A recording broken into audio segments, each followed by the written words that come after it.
So ఈ సంవత్సరము అనుకోకుండా ఏమైనా వర్షాలు మంచిగా కురుస్తూ ఉన్నాయి, సంతోషమే. కానీ స్కూల్కి ఇబ్బందులు అవుతూ ఉన్నాయి. అంటే స్కూల్కి ఇన్నిసార్లు అంటే వర్షాల వలన స్కూల్ ఇన్ని రోజులు బంద్ అవడం అనేది ఇదే సంవత్సరం ఫస్ట్ టైం. దాదాపుగా 10 రోజులు స్కూల్ వర్షాల వలన బంద్ అయింది. అంటే గవర్నమెంటే డైరెక్ట్గా 7 రోజులు సెలవులు ఇచ్చేసింది.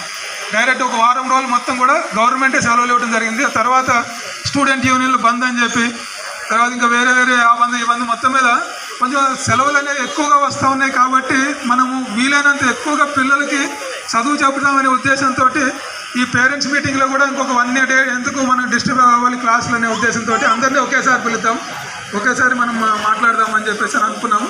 సో ఆ విధంగా మీ అందరినీ కూడా ఒకేసారి పిలవడం జరిగింది అనమాట ఈసారి.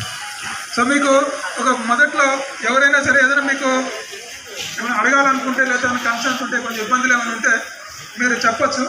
కాకపోతే ఏంటంటే బస్సుల విషయంలో, బస్సుల టైమింగ్స్ విషయంలో, అలాంటి ఈ విషయంలో కాకుండా జనరల్గా అంటే క్లాసెస్ విషయంలో కానీ, టీచర్స్ విషయంలో కానీ, స్కూల్ విషయంలో కానీ వేరే ఏమన్నా ఇబ్బంది ఉంటే చెప్పండి. ఎందుకంటే బస్సెస్ ఎలా ఉంటుందంటే అవన్నీ కూడా లింక్ అయి ఉంటాయి. మా ఊరికి ఒక 10 నిమిషాలు ముందు రావాలని చెప్పి కొంతమంది అనుకుంటారు, మా ఊరికి ఒక 10 నిమిషాలు లేట్గా రావాలని చెప్పి కొంతమంది అనుకుంటారు. ఇక ముందు రావడం, ఒకవేళ మనం ముందు రావాలని అనుకుంటే మిగిలిన వాళ్ళకి ఇంకా ముందు పెట్టాల్సి వస్తుంది, లేట్ రావాలనుకుంటే వీళ్ళకి ఇంకా లేట్ రావాల్సి వస్తుంది. సో ఈ విధంగా బస్సెస్ అనేది మాత్రం చాలా ఇబ్బందికరమైనటువంటి విషయం ఎట్లా సెట్ అయిపోయింది ఇప్పటికి.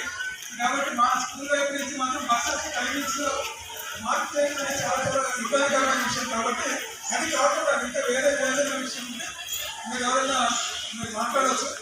దానికి దాంతో డిస్కస్ చేస్తూ మనం యాక్చువల్ మన టాపిక్లోకి వెళ్దాం. ఏదైనా కన్సర్న్స్, ఏదైనా ఇబ్బందులు?